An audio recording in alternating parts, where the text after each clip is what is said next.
నెల్లూరు జిల్లా సైదాపురంలో మైనింగ్ అక్రమార్కుల ఆకలి ఎంతవరకు తీరడం లేదు. ప్రభుత్వం విధించిన భారీ జరిమానాను కట్టకపోగా మళ్లీ లీజులు పొడిగించుకోవడానికి చక్రం తిప్పుతున్నారు. బహిరంగ వేలం వేయవలసిన గనులను దొడ్డిదారిన పొందేందుకు 5 కంపెనీలు ప్రయత్నిస్తుండగా వారికి కొందరు ప్రభుత్వ పెద్దలు, ఉన్నతాధికారులు అండదండలు అందిస్తున్నట్లు తెలుస్తోంది. సైదాపురంలో మైనింగ్ మాఫియా ధన దాహానికి అడ్డోదుపు లేకుండా పోతుంది.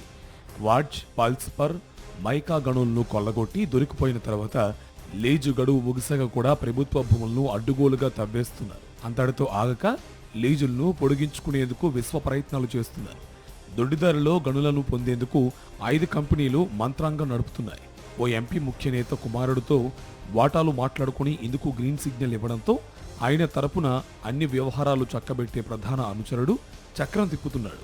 సైదాపురంలోని క్వార్ట్జ్, పల్స్పర్, మైకా గనుల్లో భారీ ఎత్తున లూటీ జరిగినట్టు గత ఏడాది గనుల శాఖ స్వయంగా గుర్తించింది.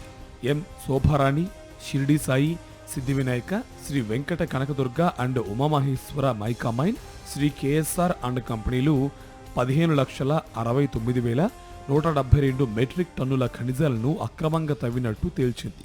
ఈ అక్రమ తవ్వకాలకు సంబంధించి ఆ కంపెనీలకు 188.19 కోట్ల భారీ జరిమానా విధిస్తూ డిమాండ్ నోటీసులు కూడా జారీ చేసింది. అయితే ఆ కంపెనీలు జరిమానా సొమ్మును ప్రభుత్వానికి కట్టకపోగా మళ్లీ 20 ఏళ్ల పాటు లీజులు పొడిగించుకోవడానికి చక్రం తిప్పుతూ ఉండడం విస్తుగొలుపుతుంది. కేంద్ర మైనింగ్ చట్టం ప్రకారం సైదాపురంలోని 5 కంపెనీలు లీజులు 2012-22 మధ్య కాలంలోనే ముగిశాయి. చట్ట ప్రకారం ఈ గనులను తక్షణమే స్వాధీనం చేసుకుని బహిరంగ వేలం ద్వారా కొత్త వారికి కేటాయించాలి.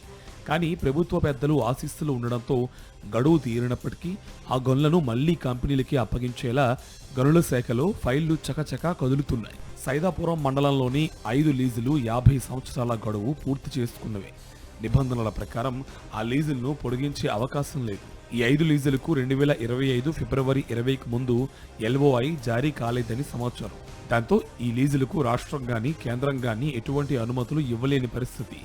ఇంత స్పష్టమైన నిబంధనలు ఉన్నా లీజులను చట్టవిరుద్ధంగా మరో 20 సంవత్సరాల పాటు పొడిగించేందుకు ప్రయత్నాలు జరుగుతుండడం, వాటికి ప్రభుత్వంలోని కొందరు పెద్దలు సహకారం అందించడంపై విమర్శలు వెల్లువెత్తుతున్నాయి.